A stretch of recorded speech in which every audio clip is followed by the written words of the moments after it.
$600 1 year ago would get you on top of one of these. A bike that simply goes by the name of X.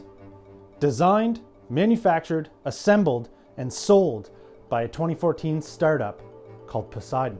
The initial offering, originally equipped with 8-speed Shimano Claris, off-the-shelf stem, handlebars, seat post, and seat, no-name unbranded wheels, and a set of heavy cranks with stamped steel chainring. As you can see, my 1-year-old example differs slightly from the original offering.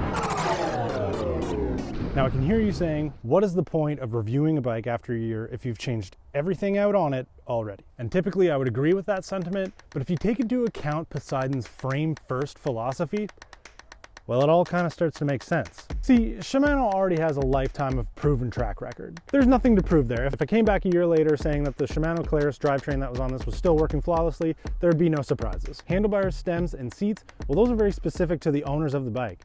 They either fit you or they don't. You either like them or you don't. I like what I put on here to make it like fit my riding style.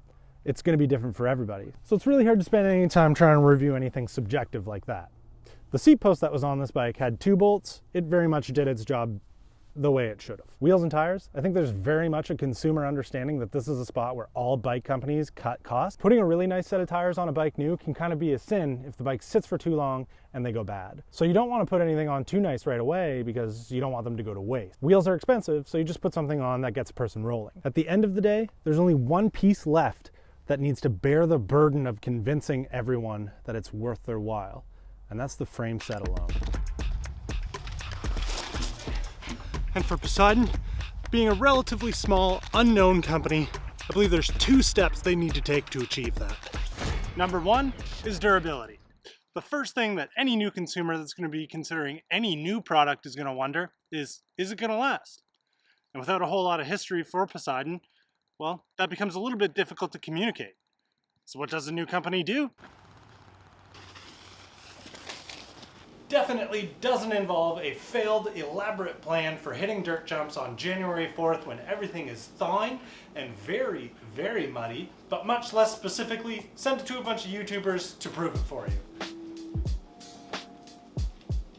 And depending on what your interests and maybe your goals are for riding a gravel bike, there's going to be at least some sort of content uploaded that's going to show you the durability for the bike in your area of interest.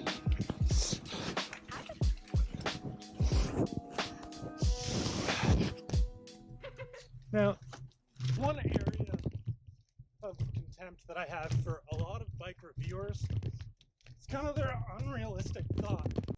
unrealistic expectations for a new bike. And they'll be especially harsh on something like that has the word budget attached to it for some reason, but I want to make this abundantly clear. The durability of this frame doesn't need to be better than anything else on the market. It just needs to be as good. And well, in my experience, that's exactly what it is. From my experience, this frame has accumulated 0 more broken bits over any other frame that I've ever owned. That includes the Crux, the Apollo, the Tricross, the Crux that I have now, all of them. And it's not like I ride this thing any less hard than I did the other ones. In fact, I might be sort of guilty of like one of those people that rides it harder because it's like cheaper and I wanted to see if I could break it. Anyway, on a score of 1 to 10 for durability, kind of have to give it a 10. So once an acceptable level of durability and reliability is established, the next thing that people are going to scrutinize is performance.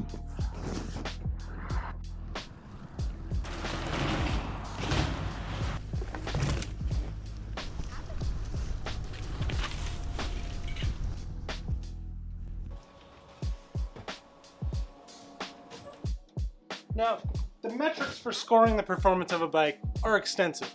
The expectations of those scores are borderline unrealistic.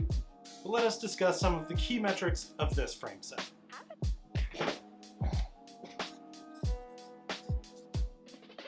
Lightness, or in a much more sophisticated way, weight. This is one of these metrics people love to ask about this thing. What is the weight of the bike? Currently, as it sits right now, it is 21.5 pounds. When it first arrives with all of the parts that are built onto it to be replaced, it's more than that. Definitely more than that. How much? I don't know. I don't put as much emphasis onto weight that a lot of other people do. Stiffness. The stiffness of a bike, not easily measured. However, I've got very large tires in here right now. It's like less rubbing inside the chainstays than I would have expected. So possibly the stiffness is better than I would have thought. I run 45 millimeter 700C tires on this at about 20 to 25 PSI. So anytime you want to stand up and really hammer on it, all you can feel is the tire moving around. So is the frame stiff? Who knows? All I know is the tubes are hydroformed in a way that makes it look like they definitely have strength where they're supposed to, and not so much, maybe not so much where it doesn't need to. Also, it hasn't broken, so it's pretty good.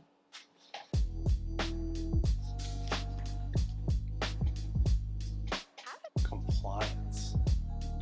That's a fancy way of saying comfortable? Yeah, I don't know. I'm not picky about that stuff, so it really makes no difference to me. I can ride this as long as I can ride any of my other bikes, so sure, it's compliant. 4? Handling. Handling is, pardon the pun, handled by the bike's geometry. In the first video that I ever shot with this bike, kept mentioning that it felt familiar and that it felt like my cross bike, but the geometry chart doesn't allow me to actually see what all of that is. So all I can say is that it feels a lot like my Crux. I like it for that. Feels familiar, feels like you could take it on a cross course, you can definitely gravel ride with it, and you can road ride with it very comfortably. Is it going to be the fastest of any of them? No. But I think everyone in the world needs to be realistic about the compromises that need to be made to get a bike to this price point. What else do people care about? Brakes. They're not good. The Tektro flat mount brakes aren't good. I kind of wish it was one of the first things that I upgraded. Anyway, we're going to change all of this probably in the next month anyway. I think probably the best way to draw a conclusion to the performance of this bike is just simply to say, it's good. I'm happy with it. It's more than adequate. I will keep riding it. I have no plans of ever getting rid of it. Now, there are 3 things that would be like the nice to have, kind of wish I could change it, wish there was something I could do about it, but like, I can't. Number 1 is I do kind of wish that this thing was through axle. Now I understand why it's not. It can't be through axle because they sell it as a complete bike, and the minute you try and do the through axle thing, wheels become substantially more expensive. One way to maybe get around that is to try and do a Poseidon X that's like a more updated through axle version, like they did with the track lacrosse frame, and it's just a frame set available on its own, but that market is a little bit harder to sell to. The easy part about this is that you can buy the complete bike, ride it immediately out of the box after you assemble it, and then just pick away at upgrades, kind of like I did. It's hard to like not feel bad about buying a really nice set of wheels that are going to be quick release. There's actually no problems with it at all, but the market has gone through axle. When the market does decide to go a certain way, it has this unrelenting influence over what it is that I want. And that just so happens to be through axle at this point. The second thing is, for all of the internal routing near the rear and the chainstays, they've put these little kind of access doors. They're just these little plastic pieces, and underneath them is a big open area, which makes it very nice for getting a cable out and in and just routing. But these covers just aren't very good. They're always out of where they're supposed to be, and that's why you see a zip tie on there right now. Kind of what I wish that the frame had all the way around, even though it would make working on it a lot harder, is just exactly what's up near the head tube. This is not removable, but I do like that it doesn't move. You don't have to worry about it. It would make life a lot more difficult when it comes to putting new cables on. But there's already cables in there, just don't pull them all. And then third, something that I actually did mention in the first review, I wish that they shipped the bike with some sort of protective stickers. Right now I've got Gorilla Tape on here, the crystal clear stuff, just to make sure the paint doesn't get worn away more than it has. That would just be like one of those nice to haves. So yeah, overall, fantastic year with this thing. It's not going anywhere. I'm going to continue to keep tinkering away at it. It's going to be the subject of a lot of Tinker Tuesdays. It's going to be the subject of a few different rides. You know, I like this thing. I like it a lot. Okay, if you want to support the channel on Patreon, go check out the links below. Buy everything you need through Amazon, through my link below. I make money that way. Or go check out the Teespring links. If you're still here, thanks. Bye.